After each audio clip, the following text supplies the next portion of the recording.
The Old Curiosity Shop by Charles Dickens. Chapter 63. The professional gentleman who had given Kit the consolatory piece of information relative to the settlement of his trifle of business at the Old Bailey, and the probability of its being very soon disposed of, turned out to be quite correct in his prognostications. In 8 days' time the sessions commenced.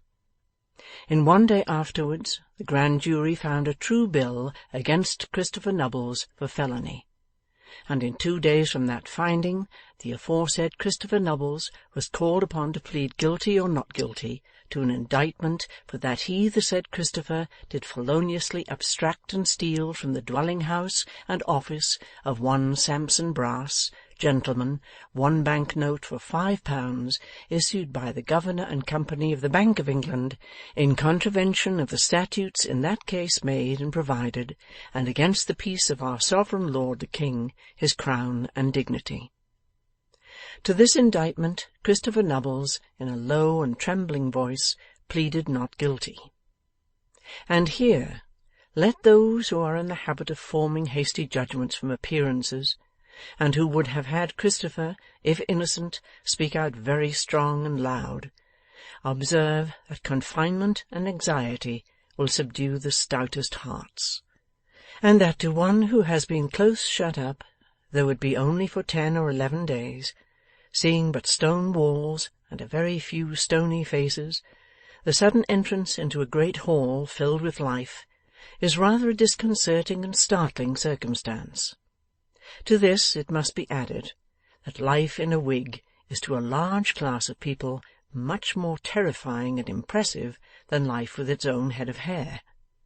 And if, in addition to these considerations, there be taken into account Kit's natural emotion on seeing the 2 Mr. Garlands and the little notary looking on with pale and anxious faces, it will perhaps seem matter of no very great wonder that he should have been rather out of sorts, and unable to make himself quite at home. Although he had never seen either of the Mr. Garlands or Mr. Witherden since the time of his arrest, he had been given to understand that they had employed counsel for him. Therefore, when one of the gentlemen in wigs got up and said, "I am for the prisoner, my lord," Kit made him a bow; and when another gentleman in a wig got up and said, "And I'm against him, my lord," Kit trembled very much and bowed to him too. And didn't he hope in his own heart that his gentleman was a match for the other gentleman, and would make him ashamed of himself in no time? The gentleman who was against him had to speak first, and being in dreadfully good spirits, for he had in the last trial very nearly procured the acquittal of a young gentleman who had had the misfortune to murder his father, he spoke up, you may be sure, telling the jury that if they acquitted this prisoner, they must expect to suffer no less pangs and agonies than he had told the other jury they would certainly undergo if they convicted that prisoner.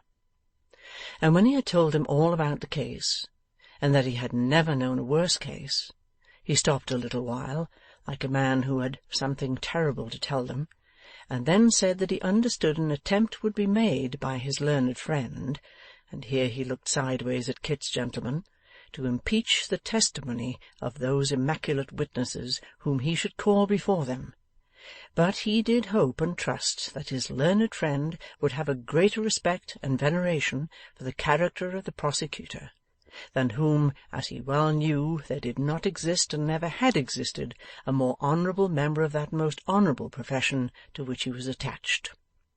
And then he said, did the jury know Bevis Marks?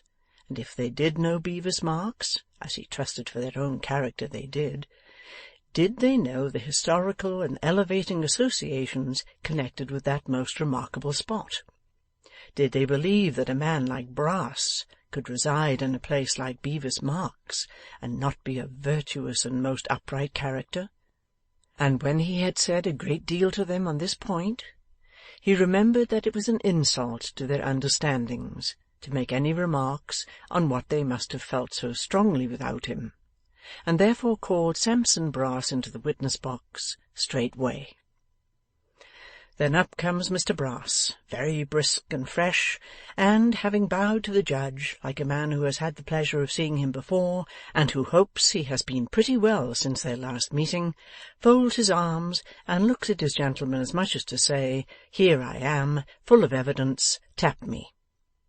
And the gentleman does tap him presently, and with great discretion too, drawing off the evidence by little and little, and making it run quite clear and bright in the eyes of all present. Then Kit's gentleman takes him in hand, but can make nothing of him, and after a great many very long questions and very short answers, Mr Sampson Brass goes down in glory. To him succeeds Sarah, who in like manner is easy to be managed by Mr Brass's gentleman, but very obdurate to Kit's. In short, Kit's gentleman can get nothing out of her but a repetition of what she has said before, only a little stronger this time as against his client, and therefore lets her go in some confusion. Then Mr Brass's gentleman calls Richard Swiveller, and Richard Swiveller appears accordingly. Now, Mr Brass's gentleman has it whispered in his ear that this witness is disposed to be friendly to the prisoner, which, to say the truth, he is rather glad to hear, as his strength is considered to lie in what is familiarly termed badgering. Wherefore he begins by requesting the officer to be quite sure that his witness kisses the book, then goes to work at him tooth and nail.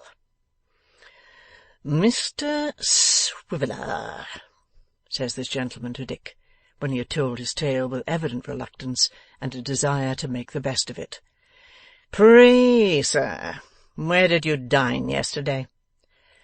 "Where did I dine yesterday?" "Ay, sir, where did you dine yesterday? Was it near here, sir?"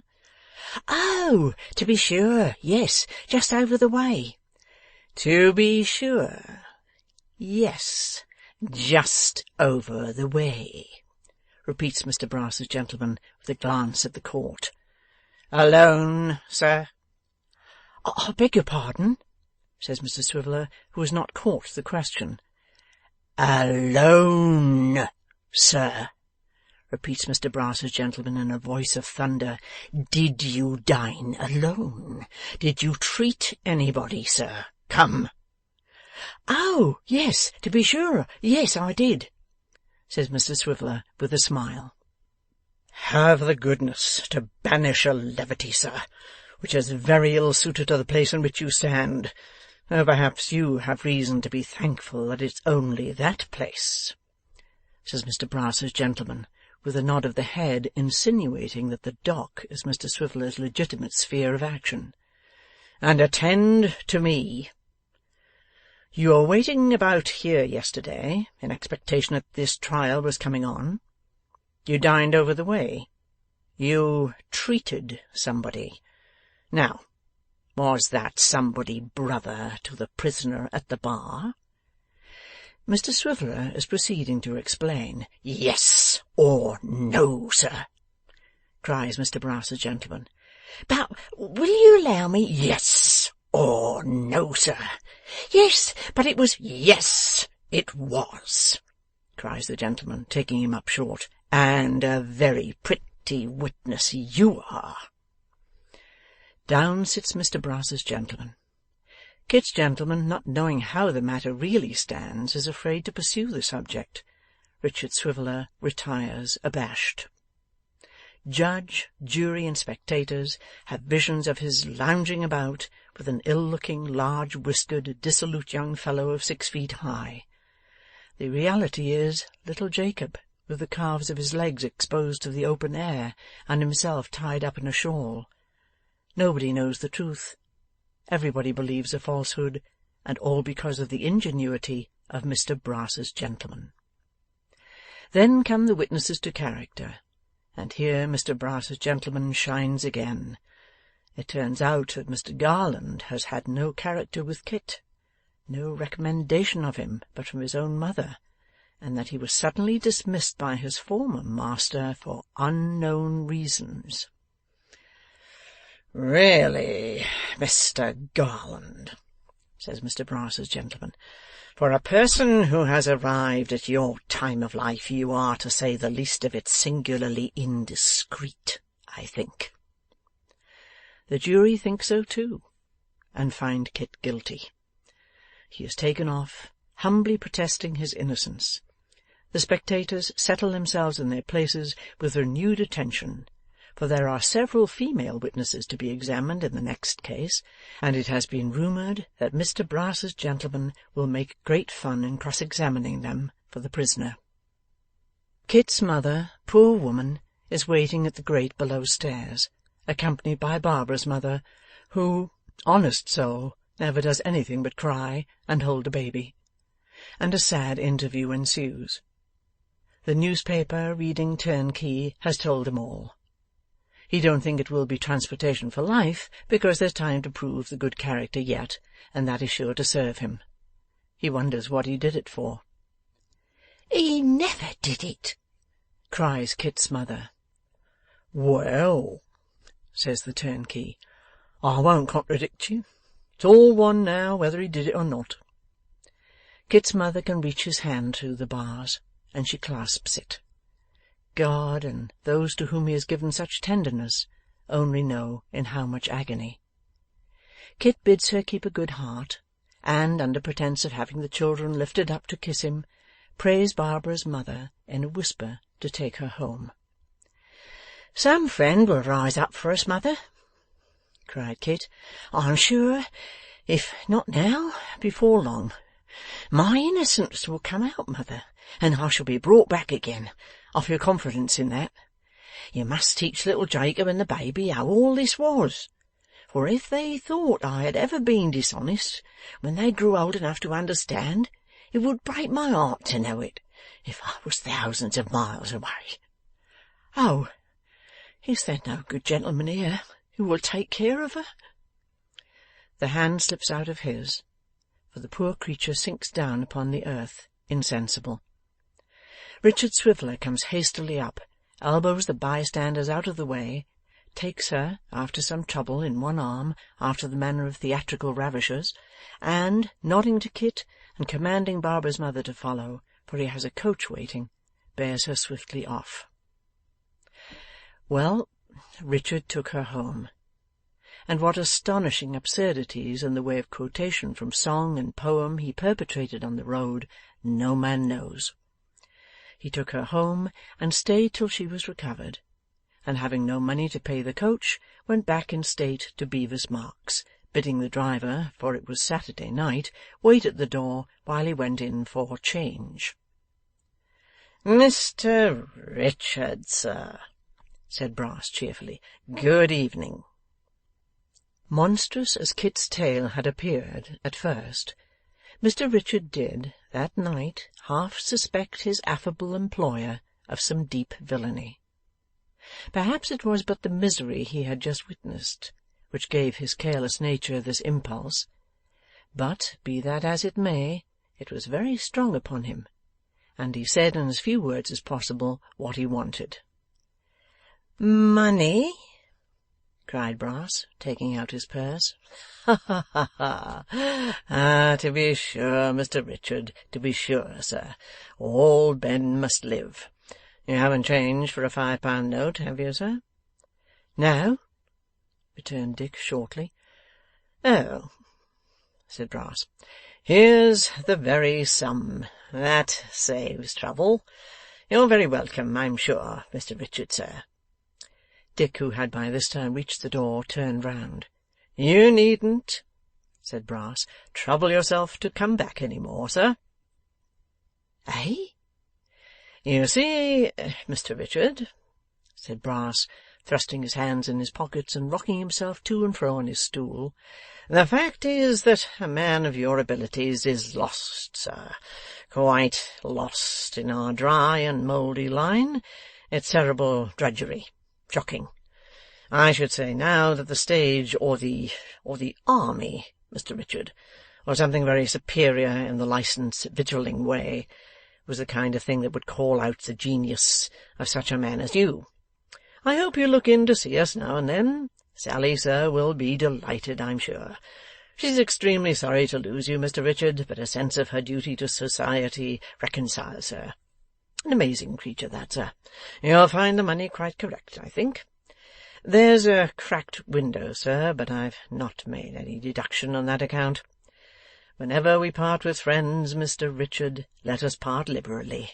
A delightful sentiment, sir.' To all these rambling observations, Mr Swiveller answered not one word, but, returning for the aquatic jacket, rolled it into a tight round ball, looking steadily at Brass meanwhile, as if he had some intention of bowling him down with it.